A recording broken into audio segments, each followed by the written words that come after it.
I rapporti possono quindi servire come base per un procedimento penale.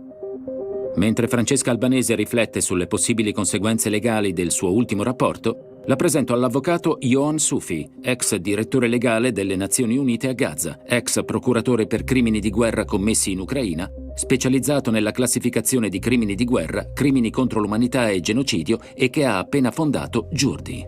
Il y a des actions qui commencent à se mener et c'est bien de se coordonner pour apprendre les uns par les autres parce que je pense que dès qu'on commence à voir un ou deux cas de succès, en Europe, dans le monde occidental, ça va aussi provoquer un peu, ça va faire effet de neige avec d'autres cabinets. Il nous faut un expert en droit pénal pour attaquer par exemple les soldats franco-israéliens qui rentrent en France pour déposer des plaintes.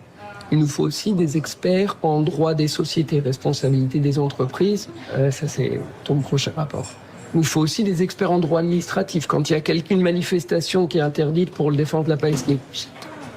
Et donc, avec des pools d'expertise, et tous, notre seul point commun, c'est on veut défendre le respect du droit dans le conflit israélo-palestinien. Et c'est ça. Maintenant, moi, je dis, peut-être tu m'as entendu, je dis la justice pour la Palestine commence chez nous.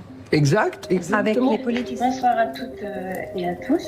Je suis Lauriane Schultz. Je suis juriste en droit international pénal. J'ai conseil à la CPI.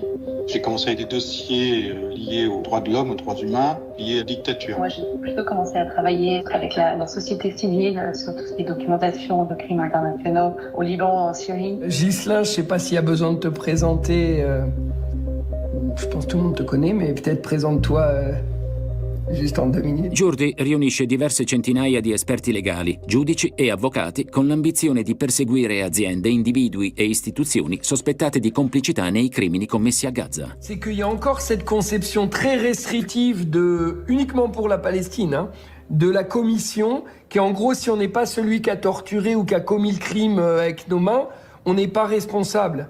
Mais il faut rappeler, et quitte à retourner sur le passé aussi, à expliquer qu'en réalité, les modes de responsabilité qui ont été établis en droit international pénal, notamment à cause de ce qui s'est passé durant la Seconde Guerre mondiale, c'est toute participation, toute contribution à ces crimes, et que donc, si un jour on décide de faire un dossier pour un mec qui a simplement entravé l'entrée d'un camion d'aide humanitaire dans Gaza, eh ben on va là-dessus, et on fait tout un dossier béton qui explique pourquoi, oui, on peut être complice de crimes contre l'humanité ou de génocide simplement en ayant gardé une porte d'entrée à Eretz ou à Kerem Shalom.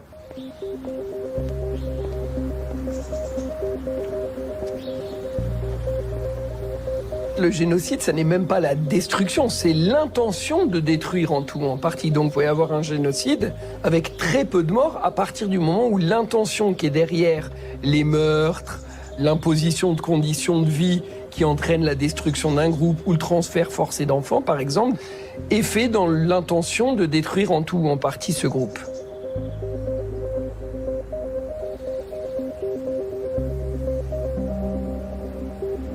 Et la question qu'il faut se poser, c'est quelle est l'intention derrière les actes criminels israéliens?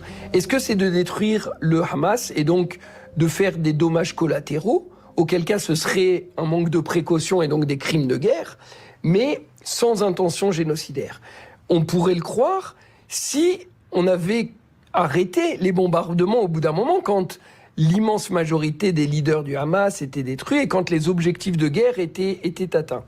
Est-ce que c'est simplement de viser, simplement entre guillemets, d'attaquer la population civile sans autre intention derrière? On pourrait aussi le penser, même si la privation d'eau, d'électricité, de nourriture laisse penser qu'il y a quelque chose de plus important derrière.